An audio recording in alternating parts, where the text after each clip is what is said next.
예수님의 이름으로 기도했습니다. 아멘. 제목을 다 같이 읽도록 하겠습니다. 시작.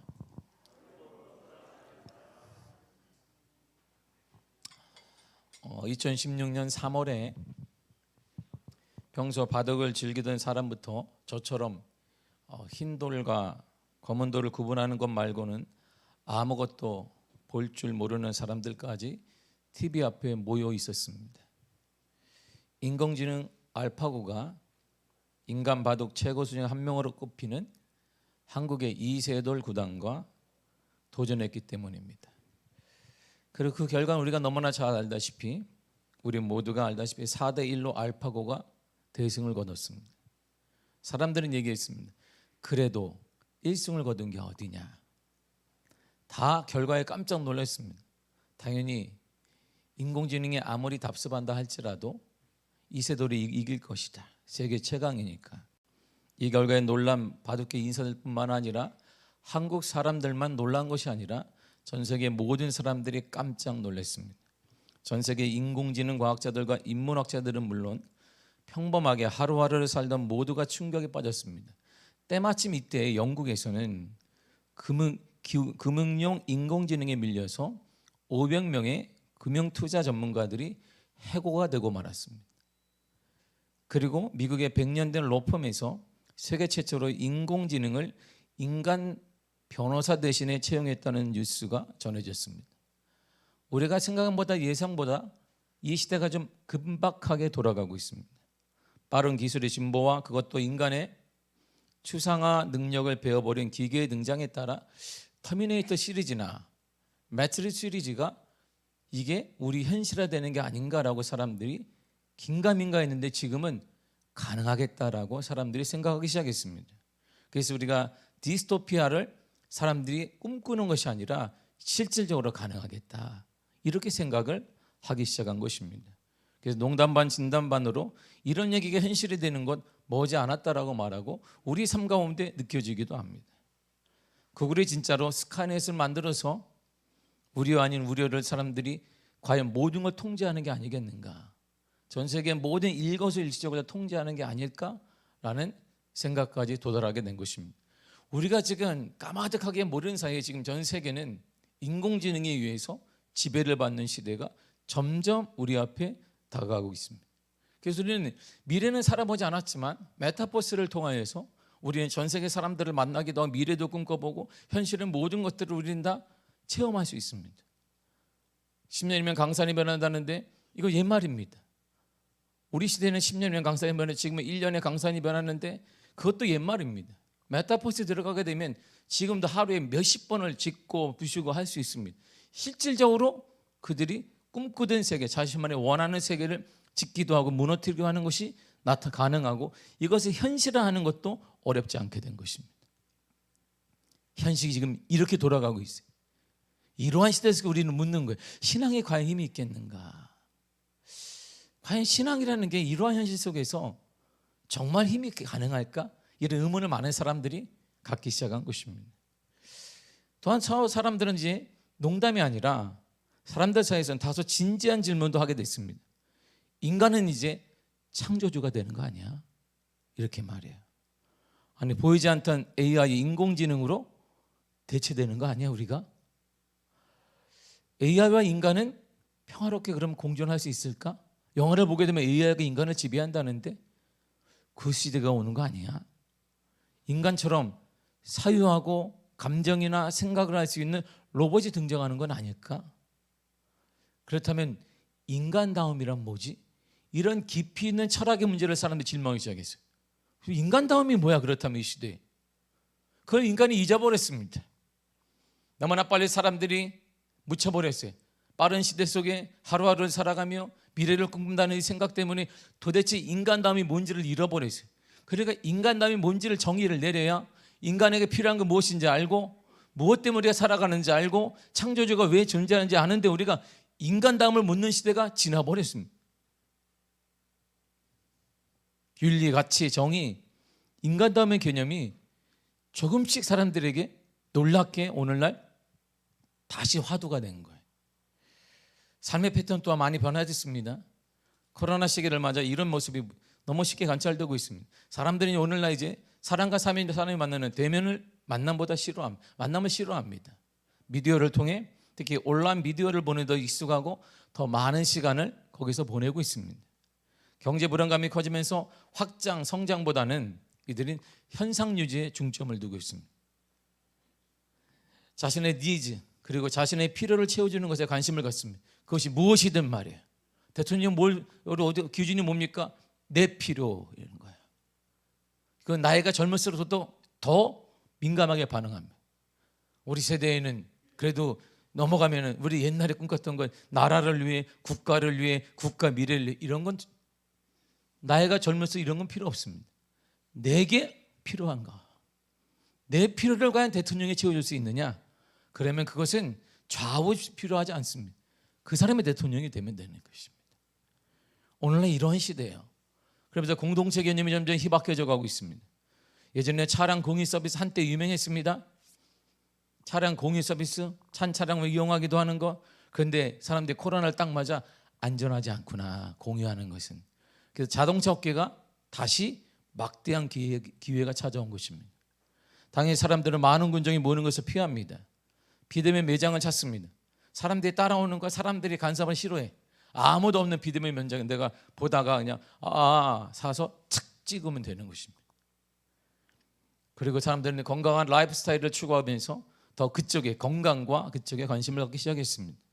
인터넷이나 PC를 통신을 위해서 상품을 사고 파는 행위인 이커머스 시장이 급속도로 성장하고 있습니다. 이게 오늘날이에요.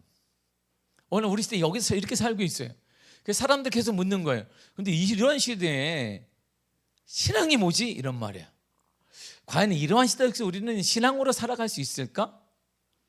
과연 이러한 시대 속에서도 믿음의 힘이 가능할까? 이렇게 우리 묻기 시작한 거야. 점점 적지 않은 사람들 교회를 떠나기 시작했어요. 막상 교회 오니까 다투기는 하고 사랑한다는데 사랑은 없고, 이런 시대를 바라보면서 젊은 세대들이니까 이야, 가치관이 너무나 다른 거예요. 우리 세대가 외치는 것과 삶이 너무나 다른 거 보고 젊은 세대들이 싹 교회에 빠져나가는 것입니다. 뭐야, 말은 그렇게 하면서 기쁘다며. 기쁨과 소망이 있다는데 막상 교회 땅 다니고 기쁜 얼굴이 아니야 이렇게. 할렐루야. 저를 보시길 바랍니다. 기쁨이 가득하시길 충만합니다. 막 이래야 되는데 교회 딱 나왔더니 다 못 씹은 얼굴로 하고 있는 거예요 이렇게. 무슨 불만이 이렇게 많은 사람들인지. 세상의 모든 질고를 지고 다 온 사람처럼 여기 젊은 사람들이, 아니 말로는 나에게 우리 엄마나 아빠가 예수는 나의 기쁨이야, 예수님 소망이다 하는데 소망의 얼굴이 없어 교회 오니까. 사랑도 메말라가고 자기밖에 모르는 이러한 모습을 바라보며 젊은 세대는 가차없이 교회를 떠나요. 우리처럼 망설이지 않습니다. 기원전, 예수님 탄생 전 1000년 전에 인류의 평균 소득이 1인당 150달러였습니다. 1년 동안 번 게 우리가 말하는 15만 원 정도였어요. 그러나 부의 원천은 노동이고 부의 증진은 노동 생산력에 의해서 이루어진다고 주장한 아담 스미스의 18세기에 주장한 국부론이 대두됐습니다. 그때 평균 소득이 200달러였어요. 보세요. 기원전 1000년에서 그러니까 1800년까지 흘렀어요. 2800년이 흐르는 동안 인류의 평균 소득은 50% 올랐습니다. 오늘날처럼 인간이 이렇게 현재 인류의 전 소득을 하니까 현재 7,000불이에요. 오직 아프리카 많은데 부자들이 너무나 많으니까 7,000불이 된 것이. 이렇게 그나마 잘 살게 된 것이 오래전 일이 아니다 이런 말이에요. 인간이 물질적으로 번영을 누리기 시작한 건 오래전 일이 아닙니다. 스미스의 국부론이 나오고 때마침 그때 증기기관이 발달했습니다. 산업혁명이 일어났습니다. 지금과 같은 물질적 풍요를 그때 누리게 된 거예요. 그런데요, 예전에 150불을 쓰는 사람들이 그거 못 느꼈어요. 다 착한지 알았어요. 우리 보세요. 6.25 때 겪고 다 착한 사람들이 알았어요. 다 가난하니까. 근데 산업이 일어나고 공장이 가동되면서 한국에도 뭔가 돈이 들면서 잘 사는 사람이 생기니까 인간의 내면에 있는 것이 모락모락 나오기 시작한 거예요. 숨겨져 있던 인간의 내면이 계속 용서 좀 치고 겉으로 나왔어요. 뭐가 나왔냐면 인간은 역시 사람보단 돈이 중요했다는 거예요. 가난할 때 사람이 좋지, 정이 최고지. 지금 아닙니다. 시골에 가면 정, 옛날 얘기죠. 그때는 몰랐는데 막상 잘 살고 돈이 막 급변하고 그러니까 사람들의 내면 속에 있는 게 점점 모락모락 훑어나.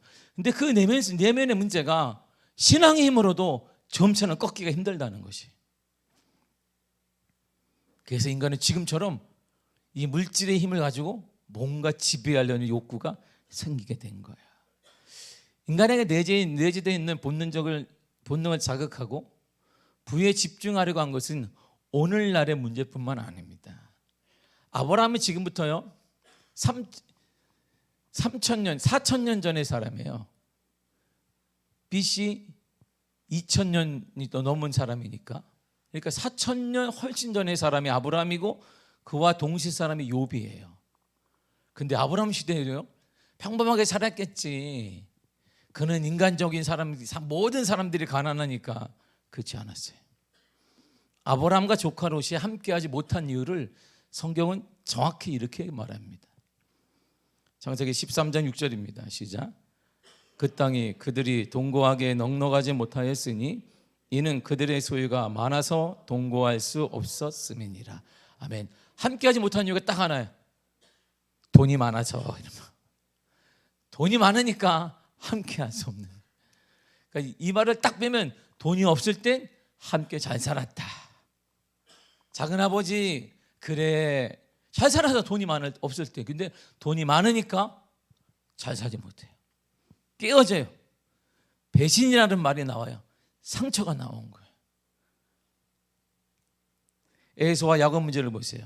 비극이 어떻게 시작됐을까요? 성경이 이렇게 말합니다. 창세기 25장 31절입니다. 시작. 야곱이 이르되 형의 장자의 명분을 오늘 내게 팔라. 사냥하고 들어왔는데 배고프잖아요. 그런데 야곱이 형 내가 팥죽을 썼어. 팥죽이 맛있나 봐요. 이게 나도 좋아하는데 이게 그러니까 에서도 팥죽을 좋아했으니까 형이 가장 좋아하는 걸 팥죽 배고프지니까 배고프다. 이거 마음대로 먹어.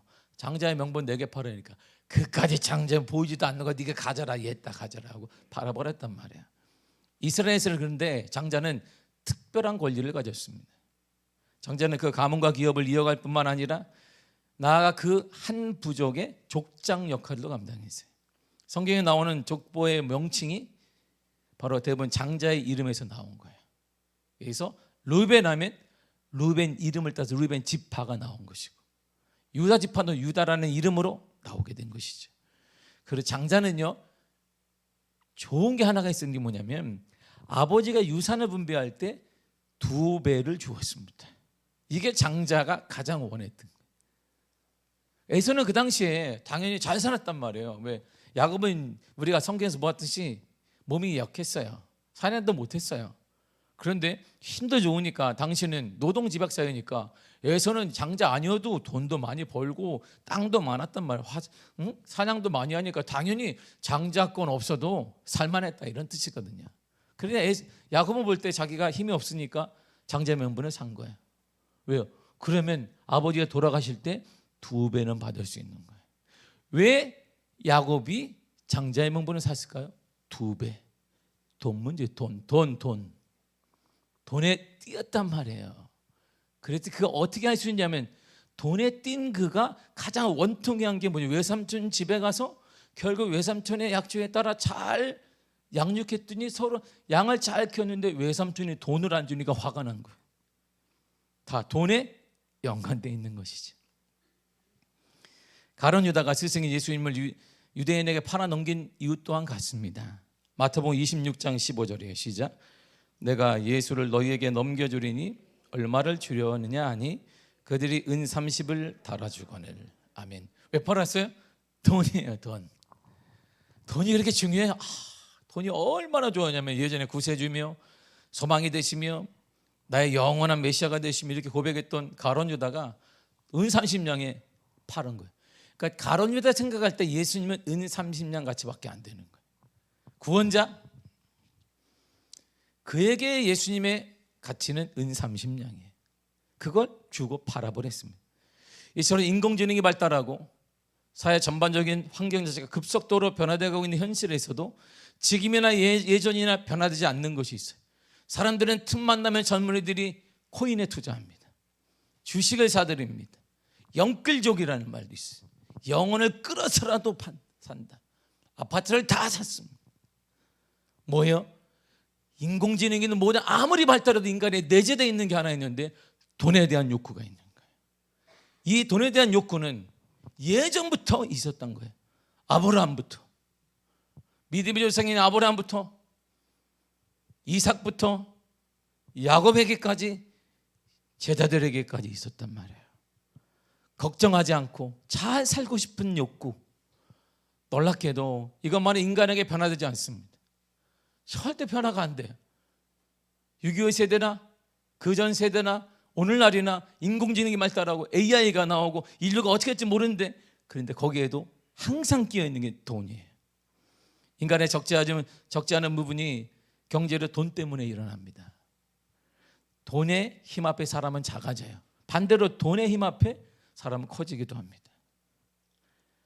돈의 있고 없음, 돈의 많고 적음에 따라 인생이 달라지기도 하고 행복의 지수가 달라져요. 그래서 모든 사람들은 그 돈을 쫓습니다. 눈이 뻘겋게 쫓아요. 이렇게. 그래서 어느 사람에게 돈 냄새가 나는데, 돈 냄새가 난다 이렇게 얘기해. 그런데 어느새 내가 돈을 쫓는 것인지 돈이 나를 쫓는 것인지 이게 구분이 안 될 때가 있어요. 그때 사람은 이상한 방법을 취하게 돼요. 남의 돈에 손을 대기도 하고 불법을 저지르기도 하고. 왜? 그것이라도 내가 만들고 싶은 것이죠. 돈 앞에는 이제 많은 핑계가 자유롭습니다. 사람들은 돈 앞에 많은 핑계를 댈 수 있어요. 돈이 있어야 아이들에게 더 낫고 좋은 교육을 할 수 있어 저는 돈을 벌 수밖에 없습니다. 돈이 있어야 창업을 합니다. 돈이 있어야 안락한 집을 얻습니다. 돈이 있으면 이런 수모는 겪지 않을 것입니다. 돈이 있어야 코로나 시기에 돈을 더 많이 벌 수 있게 여유롭게 살 수 있습니다. 돈이 있어야 헌신할 수 있습니다. 돈이 있어야 내가 충성을 다해서 헌금할 수 있습니다. 그러면 주님을 다 떠나요. 돈이 있어야 된다고 얘기하는데 가정은 깨지고, 돈이 있어야 된다고 얘기하는데 부부 사이는 안 좋아지고, 돈이 있어야 얘기하는데 자녀와 부모 사이도 안 좋아요. 돈이 있으면 된다라고 하는데 결국 돈의 주권자이시고 이 땅의 주인되지 하나님과 멀어져요. 그래서 지금도 사람들이 이 시대에 계속 묻는 거예요. 이러한 돈의 시대에 정말 믿음이 힘이 있겠나? 이런 물음을 계속 끊임없이 던져요. 교회 생활을 오래 한 사람도 안 하는 사람도 동일합니다. 이거는 교회 초신자든 오래된 직분자든 동일하게 갖는 게, 이러한 시국에도 믿음의 힘이 있을까? 결국 돈으로 시작해서 돈으로 끝나는 게 우리 인생이에요. 아무리 AI 인공지능의 시대를 살고 코로나나 오미크론이 처음 접하는 오미크론이든 처음 접하는 바이러스 시대에 산다 해도 돈만 있으면 자유로울 수 있어요. 그래서 전쟁이 딱 터지면 그때는 돈 있는 사람은 돈 벌 기회이고, 코로나가 딱 터지면 이때는 돈 벌 기회예요. 땅값이, 아파트값이 뚝 떨어지잖아. 그때 사들이는 거지. 사들일 돈이 없어요, 우리에게. 돈은 흐름은 보이는데 돈이 없어요. 야, 이때 강남 대치동의 아파트를 그냥 딱 사야 되는데, 참. 왜? 모든 사람 관심이 그거예요. 현재 이것이 우리의 모습입니다. 아무리 신앙으로 포장한다 하려고 해도 포장되지 않는 게 우리의 모습이에요. 이것은 한 세대 거쳐 나온 게 아니기 때문이에요. 믿음의 조상부터 지금까지 끊임없이 사람에게는 내면에 잠재된 것이 뭐냐면 돈에 대한 욕구예요. 이건 신앙으로 우리가 덮으려고 합니다. 그런데 드러난단 말이에요. 드러나요. 누가 할 수 있는데 자녀들은 알 수 있지. 자녀들은 내 부모의 모습을 바라보며 예수님이 힘인지 돈이 힘인지를 딱 보는 거예요. 그래서 교회 내 다음 세대가 없는 것이 거짓말이 안 돼요. 함께 사는 사람에겐 거짓말이 안 돼요. 그 모습을 우리 자녀들이 보고 있다고 생각해 보세요. 여러분은 변화되지 않아요. 얘기해도 목사 이렇게 외치고 여러분 해야 됩니다 외쳐도 우린 다 양 같아서 그릇 행하여 각기 다 제 길로 가요. 여러분들은 내가 이렇게 목을 터지라고 외쳐도 여러분들은 아멘하고 각기 제 길로 갈 것입니다. 그러나 분명한 사실 하나가 있습니다. 여러분의 그 모습을 보고 하나님의 존재 의무를 고민하는, 하나님의 살아계신지 아닌지를 고민하는, 교회를 나갈 것인지 안 나갈지는 고민하는 우리 다음 세대가 있다는 거예요. 우리 다음 세대가 있어요. 저 또한 이런 돈의 흐름에 대해서, 힘에 대해서 부정하고 싶지 않습니다. 그런데 성경은요, 현 시대를 주님이 이렇게 경고하고 있어요. 본문의 12장, 본문의 2절은 쉬운 성경으로 있습니다. 시작. 여러분은 이 세상을 본받지 말고 마음을 새롭게 하여 변화를 받으십시오. 아멘. 주님도 이 세상을 압니다. 충분히 아세요. 주님도 이 세상 흐름을 압니다. 이 세상 사람들의 마음을 주님이 아십니다. 주님도 이 세상이 무엇에 관심이 있는지 아십니다.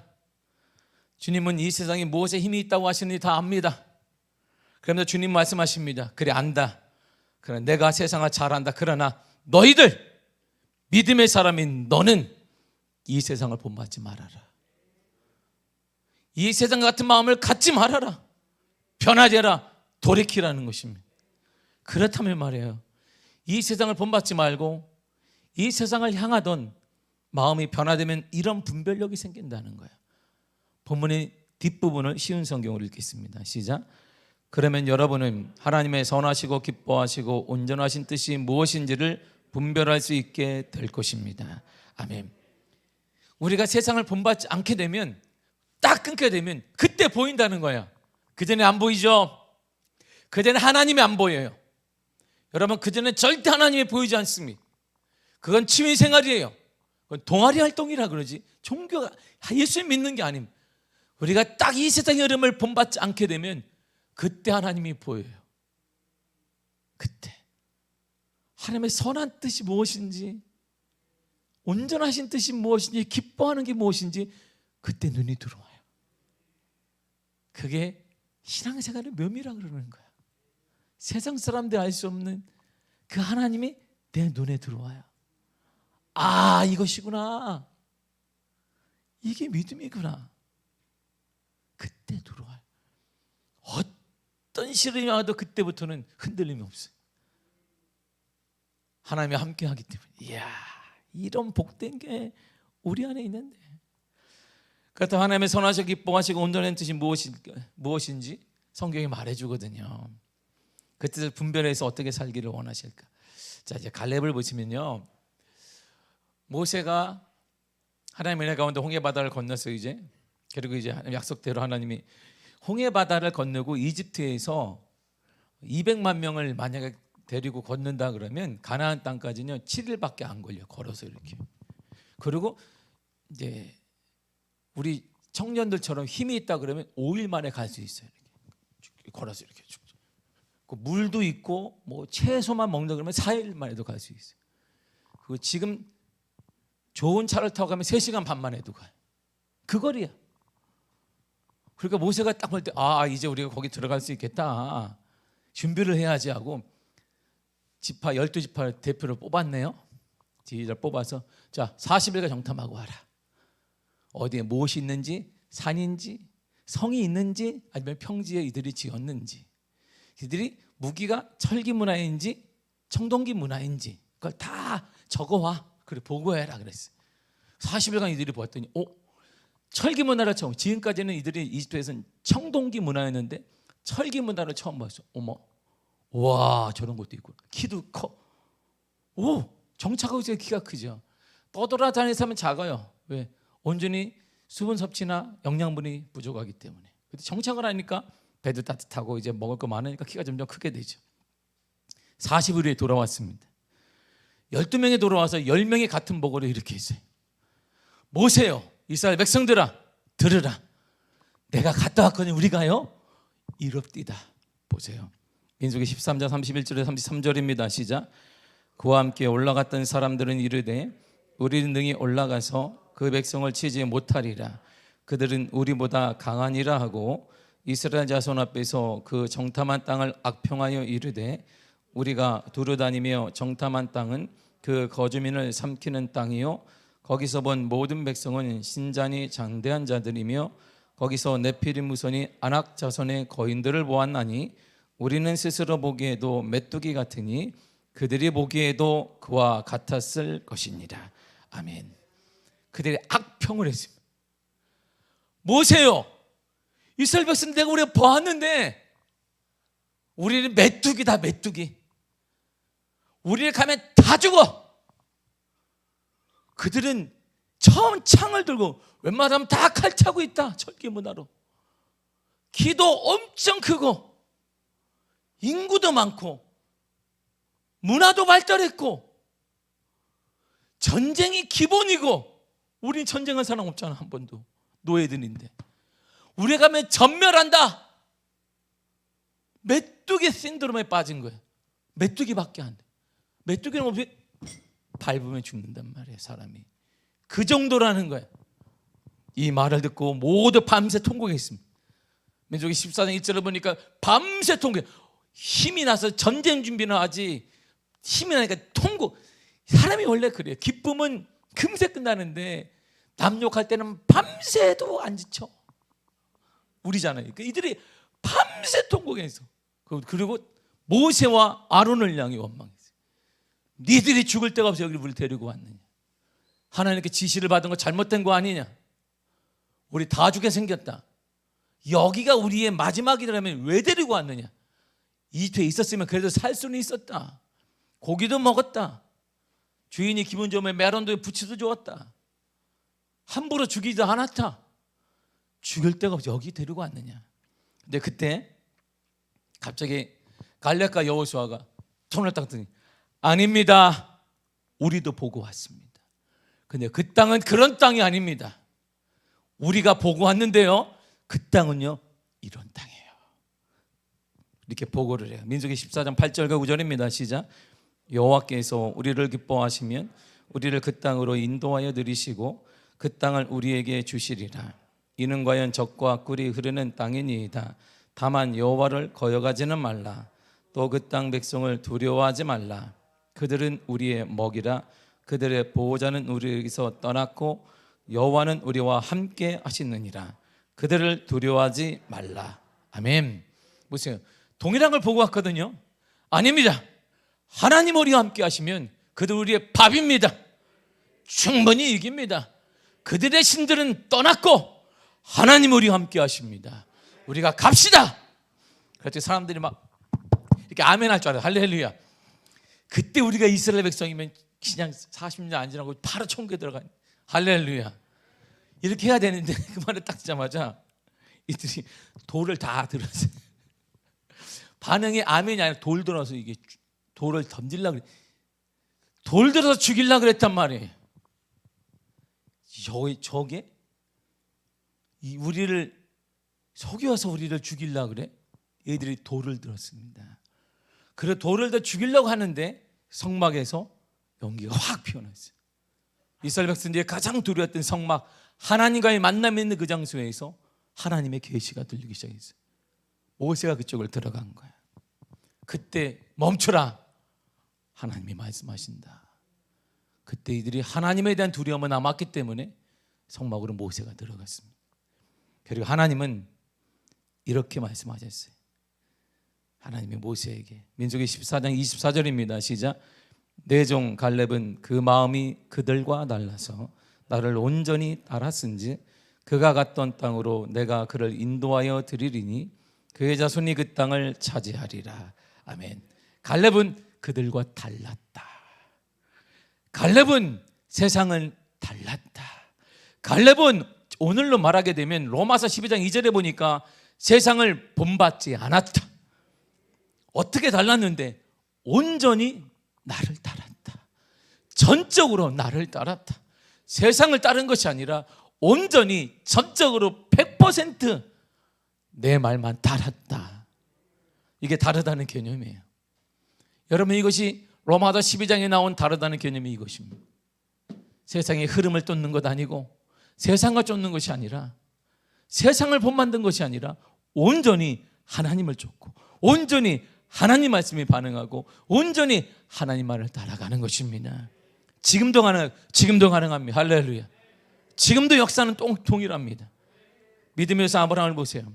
하나님께서 75세 아브라함을 향해 두 가지를 말씀하셨습니다. 아브라함아, 갑자기 아브라함한테 내 친척 고향집을 떠나라. 친척을 다 떠나라. 그건 고향인데 갈대 우리 아버지를 다 친척과 함께 넘고 해서 하란까지 머물렀어요. 다 떠나라. 고향도 떠나고 친척도 다 떠나라 너는.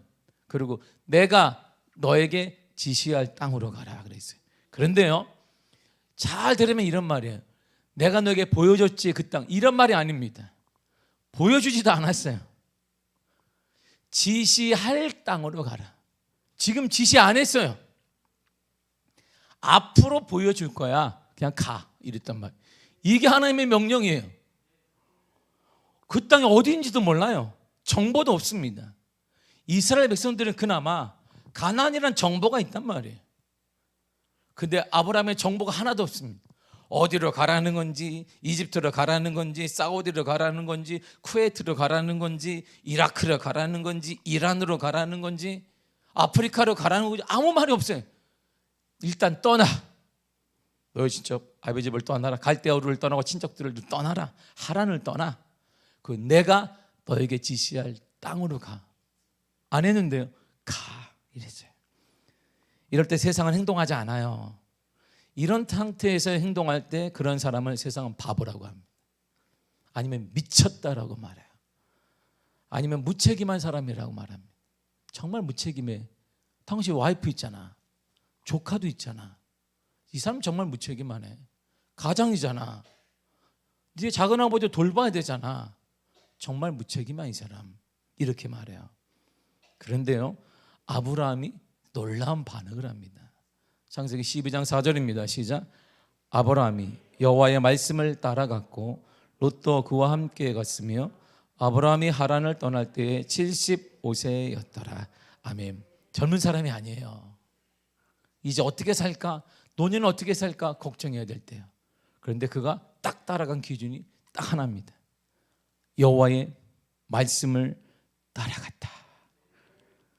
여호와의 말. 그것이 사막이든 하란이든 어느 동네든 상관없이 아브라함은 하나님의 말씀을 따라갔습니다. 아브라함은 세상과 달랐습니다. 그는 하나님의 말씀에 따라 살아갔습니다. 근데 그 결정에는 아내 사라와 조카 롯의 인생까지 달린 문제입니다. 그럼에도 그는 세상이 보기에 너무 무책임하게 또는 보장도 하나도 없는 눈에 보이지 않는 문서로 기록되어지지 않는 하나님의 말씀을 따라갔습니다. 이게 오늘 본문에 나오는 다른 사람이에요. 다른 법칙에 따라 살아가는 사람, 바로 이것이 믿음의 사람입니다. 여호수아를 보세요. 모세가 120세를 끝으로 그가 삶이 마감됐습니다. 하나님이 기력이 세어지 않고 눈도 흐리지 않는 그를 데려갔습니다. 그이들을 이어 여호수아가 이스라엘 지도자가 되었습니다. 그러나 이제 가나안을 점령하고 이스라엘 백성들이 평안히 살 수 있도록 길을 열어주어야 합니다. 그리고 하나님께서는 아무것도 확실히 보장이 되지 않은 제 여호수아에게 이렇게 말씀하셨어요. 여호수아 1장 3절과 4절입니다. 시작. 내가 모세에게 말한 바와 같이 너희 발바닥으로 밟는 곳은 모두 내가 너희에게 주었노니 곧 광야와 이 레바논에서부터 큰 강 곧 유브라데 강까지 해쪽 속의 온 땅과 또 해지는 쪽 대해까지 너희의 영토가 되리라. 아멘. 보장된 게 없습니다. 그냥 하나님이 되리라. 너를 함께하리라. 오늘 우리가 똑같은 거예요. 내가 너와 함께하리라. 이거밖에 없어요. 보장된 게 아무것도 없습니다. 오직 하나님의 말씀만 존재합니다. 그런데 그 말씀을 딱 듣자 여호수아가 지도자들에게 그대로 이렇게 선포를 해요. 여호수아 1장 10절과 11절입니다. 시작.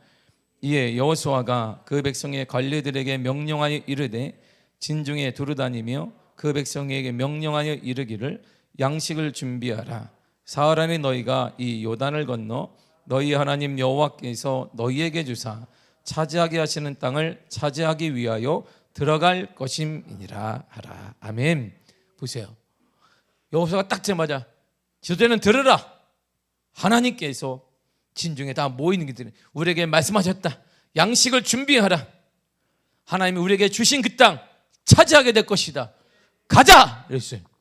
이게 무슨 보장이 있는데 보장이 없지요.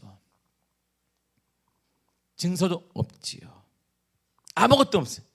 이들의 공통점을 보세요. 하나님이 쓰시는, 하나님의 역사하는, 하나님의 기적을 경험한, 하나님의 은혜로 살아가는 사람, 그 땅이 아무리 척박하다 할지라도, 사막이라 할지라도, 이방 땅이라 할지라도, 어떤 환경이라 할지라도, 코로나 할지라도, 오미크론이라 할지라도, 그 어떤 시대를 할지라도 하나님이 들어준 사람의 특징은 하나님의 말씀에 대해 온전히 전적으로 따르는 사람인 것입니다.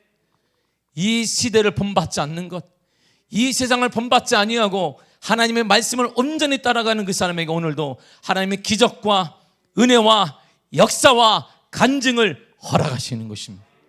이게 신앙이에요. 그걸 맛봐야, 그 신앙을 맛봐야 우리 다음 세대가 하나님이 살아계심을 아는 거예요. 그럴 때 우리가 예배드릴 때 기쁨이 오는 것입니다. 그런 감격을 예배할 때 막 기쁨, 찬양할 때도 기쁨과 감격과 감사와 눈물과 역사가 일어나게 되고, 그 모습을 우리 다음 세대가 봐야 말 안 해도 그들이 우리의 길을 따라오는 것입니다. 사람들은요, 착한 사람의 신드롬이 있어요. 착한 사람, 성실한 사람 좋아. 착한 사람, 성실한 사람. 우리 성도님 착하고 성실한 사람, 할렐루야, 축복합니다. 착해요. 감사해요. 다 착해가지고 얼마나 목회하기가 정말 감사합니다. 착한 사람, 성실한 사람. 그래서 착하고 성실하게 살았더니 돈도 어느 정도 모을 수 있습니다. 사람들의 평판도 좋을 수 있습니다. 그런 그에게는 근데 성경에 보니까 그렇게 살아온 그에게 가람이 하나 있었어요. 착하게 살았는데, 성실하게 살았는데 뭔가 채워지지 않아요. 사람들끼리 뭔가 채워지지 않기 때문에 돈 있고 인기 많은 사람들이 삶을 극단적으로 포기하게 됩니다. 영적인 거예요, 그게. 근데 그게 해답을 주지 않잖아요. 그래, 채워지지 않으니까 회장도 그렇고 어떤 권력자도 그렇고 연예인도 그렇고 삶을 극단적으로 마감할 때가 있어요. 사람들은 거기다 대고 약까지 루머를 퍼뜨리지만 아니에요. 정말 괴로웠을 거예요. 왜? 채워지지 않는 게 있기 때문이죠. 그게 사람은요, 영적인 존재이기 때문에 채워지지 않으면 다 부족할 때는 모르는데 그게 딱 채워지고, 육적인 게 채워지고 난 다음엔 이게 가람이 와요. 어떻게, 그래서 그 사람이 성경에 보니까 예수님을 어떻게 찾아왔습니다. 그 예수님께 묻습니다. 주님, 제가 착하게 살아왔습니다. 성실하게 살아왔습니다. 나는 유대인이기 때문에 또한 11조도 했습니다. 종교 생활도 일주일에 한 번씩 따박따박 감동은 잘 모르겠으나 예배도 드렸습니다. 근데 가람이 와요. 영적인 가람, 영생을 좀 얻고 싶습니다. 그렇게 물었어요. 그러니까 예수님이 그래, 이렇게 예수님이 대답하셨습니다. 마가복음 10장 21절입니다. 시작. 예수께서 그를 보시고 사랑하사 이르시되 내게 아직도 한 가지 부족한 것이 있으니 가서 내게 있는 것을 다 팔아 가난한 자들에게 주라. 그리하면 하늘에서 보화가 내게 있으리라. 그리고 와서 나를 따르라 하시니. 아멘. 보세요. 단어를 보세요. 가장 중요해. 사랑하시다. 그를 사랑했습니다. 주님도 성실하고 착하게 산 그를 사랑하셨어요. 관심이 많으셨습니다. 근데 한 가지가 부족하다는 거예요. 세상 것 다 누리면서 주님 것도 누리고자 하는 거예요. 이들이. 세상 것도 포기할 수 없고 주님도 포기할 수 없다는 거예요. 세상의 힘도 누려야 되고 주님의 은혜도 누리겠다는 것입니다. 그래서 다 잡고 싶은 거예요. 이렇게 놔라, 그 손을 놓으면 내가 잡을게 하는데 아니에요. 꽉 잡고 있어요. 이렇게. 그런데 그의 속마음이 너무 복잡했어요.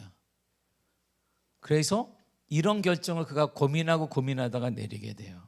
22절입니다. 시작. 그 사람은 재물이 많은 거로 이 말씀을 인하여 슬픈 기색을 띠고 근심하며 가니라. 아멘. 그에게 돈은 제자의 길과 하늘나라의 시민권을 포기할 정도로 자신과 분리할 수 없는 힘이었단 말입니다. 주님을 잃어도 돈은 잃지 않겠다는 거예요. 오늘 우리 신앙이 어쩌면 그럴지도 몰라요. 내가 잃어도 주님은 내가 포기할 수 있어도 이건 안 되지. 그래서 다른 핑계를 대는 거예요. 다른 핑계를 대는데 우리는 속일 수 있는데 하나님과 자신은 속이지 못하는 거예요. 제자가 되는 첫걸음이 있습니다. 제자들 주님이 다 모아놓고 처음 한 말이 뭘까요? 이렇게 말씀하셨어요. 마가복음 1장 17절과 18절입니다. 시작. 예수께서 이르시되 나를 따라오라. 내가 너희로 사람을 낚는 어부가 되게 하리라 하시니 곧 그물을 버려두고 따르니라. 아멘. 나를 따르라. 예, 그물을 버려둬라 그랬어요. 보세요. 그물은 뱃사람인 그들이 버리지 어려운 삶의 수단입니다. 생계수단이에요. 그물이 있어야 고기를 잡고 그물이 있어야 고기를 잡아 팔아서 생계를 이어가는 것입니다. 그런데 그것을 버리라고 하십니다. 이처럼 제자가 되는 길은, 하늘나라의 소망으로 사는 길은 어떤 것과도 비교할 수 없는 실질적인 능력이란 말입니다. 내가 내 생계를 포기하면 하나님이 채워주시고, 내가 내 것을 손에 놓으면 하나님의 역사와 기적이 임하게 되는 것입니다. 기적의 길입니다. 그래서 신앙생활은 은혜의 길입니다. 지금도 우리를 먹이시고 입히시고 인도하시는 가장 확실한 길이 바로 제자가 되는 것이고 하나님의 말씀을 선택하는 것입니다. 세상은 이 길을 몰라요.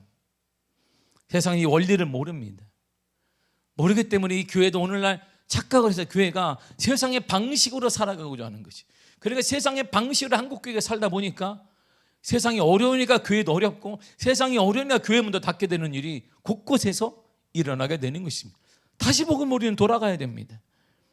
우리를 바보 취급하고 우리가 만약에 세상의 방법이 아니라 세상의 것을 포기한 채 세상을 본받지 않고 주의 말씀에 따라 살아가면 사람들은 우리를 바보 취급할 거예요. 미친 사람이라고 말할 것입니다. 초대교회 성도들이 받았던 것처럼 말이에요. 마태복음 5장 11절 12절입니다. 시작. 나로 말미암아 너희를 욕하고 박해하고 거짓으로 너희를 거스려 모든 악한 말을 할 때에는 너희에게 복이 있나니 기뻐하고 즐거워하라. 하늘에서 너희의 상이 큼이라. 너희 전에 있던 선지자들도 이같이 박해하였느니라. 아멘. 믿음으로 살면 이렇게 받아요. 믿음으로 살면 바보라고 취급받습니다. 믿음으로 살면 내가 낄 수 없다라고 말합니다. 믿음으로 사는 건 오늘날 옳지 않다라고 말합니다. 오늘날 물질 만능 시대에, 힘이 있는 시대에, 물질이 힘이고 물질이 신이 되는 시대에 그것이 아니라 믿음으로 산다는 것은 바보라는 거예요. 나도 믿음 생활하는데 그건 광신도라는 것입니다. 광신도가 뭔데요? 아니, 광신도라는 말을 들어봤으면 좋겠습니다. 예전에 정말 광신도들이 많았는데 오늘 누가 광신도입니까? 그런 말을 들어봤으면 좋겠어요. 우리 가운데 그런 말을 듣지를 못해요. 다 좋은 사람, 마음 맞는 사람, 세상과 마음이 통하는 사람, 하나님의 선하시고 온전하시고 기뻐하신 뜻은 온전히 전적으로 주의 말씀을 따르는 삶입니다. 이제 더 이상 갈등하지 마십시오. 주의 말씀과 세상의 무게를 재지 말란 말입니다.